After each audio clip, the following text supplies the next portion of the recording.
মুর্শিদাবাদের খড়গ্রামে গুলি চালানোর অভিযোগ এবং সেই আতঙ্কে এলাকার বাসিন্দারা। তৃণমূল এবং কংগ্রেসের মধ্যে বচসার ঘটনা, বচসার মধ্যেই গুলি চালানোর অভিযোগ ওঠে।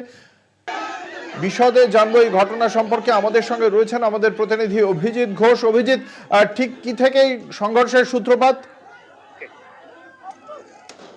অভিজিৎ, কি থেকে সংঘর্ষের সূত্রপাত?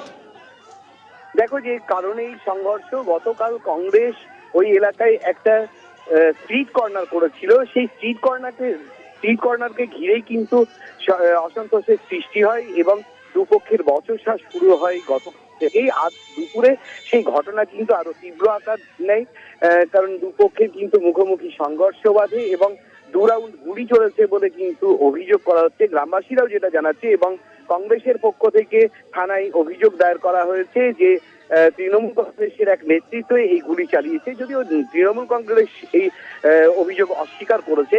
তাদের বক্তব্য যে পারিবারিক কারণেই এই সংঘর্ষে, এর সঙ্গে রাজনীতির কোনো যোগসূত্র নেই। ইতিমধ্যেই দেখো যে পুলিশ প্রশাসনের পক্ষ থেকে 6 জনকে আটক করা হয়েছে ওই গ্রামে, যারা অভিযুক্ত। তাদেরকে এখনো পর্যন্ত তাদের কোনো রাজনৈতিক পরিচয় জানা গেছে অভিজিৎ? দেখো, যে প্রথমতই যেটা অভিযোগ যেটা দায়ের করেছে সেটা তৃণমূলের যিনি অঞ্চল সভাপতি আছে তার বিরুদ্ধেই কিন্তু অভিযোগের আঙুল তুলেছে। না, যে 6 জনকে পুলিশ আটক করেছে তাদের কোনো রাজনৈতিক পরিচয় জানা গেছে?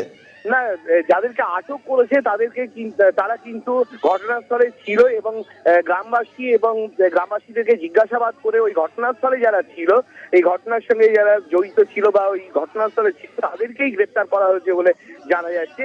তাদের যদিও রাজনৈতিক পরিচয় এখনো পর্যন্ত জানা যায়নি। ধন্যবাদ। আমাদের সঙ্গে ছিলেন আমাদের প্রতিনিধি অভিজিৎ ঘোষ।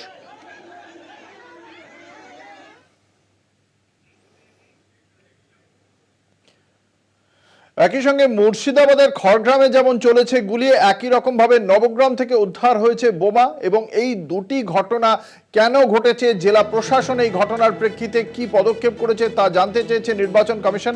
বিশদে জানবো। আমাদের সঙ্গে রয়েছেন আমাদের প্রতিনিধি সত্যসুন্দর ভট্টাচার্য। সত্যসুন্দর, কি জানা যাচ্ছে এই বিষয়ে?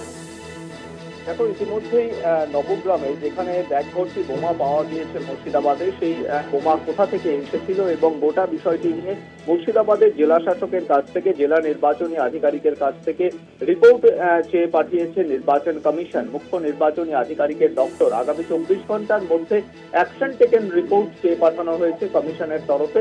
তার পাশাপাশি খড়গ্রামে যেখানে গুলি চালনার ঘটনা ঘটেছে, কমিশনের নজরে এসেছে গোটা বিষয়টি এবং সেই ক্ষেত্রেও কিন্তু যেটা জানা যাচ্ছে যে মুখ্য নির্বাচনী আধিকারিকের দপ্তর, যদিও সেখানে কোনো হতাহত হয়নি, কিন্তু শূন্যে গুলি ছোড়ার ঘটনা এবং সেখানে কংগ্রেস এবং তৃণমূলের মধ্যে যে সংঘর্ষের ঘটনা ঘটেছে, যে অশান্তির ঘটনা ঘটেছে, সেই ঘটনার পরিপ্রেক্ষিতে বলা যেতে পারে যে খড়গ্রামের ক্ষেত্রেও রিপোর্ট তলব করেছে নির্বাচন কমিশন। ধন্যবাদ। আমাদের সঙ্গে ছিলেন আমাদের প্রতিনিধি সত্যসুন্দর ভট্টাচার্য।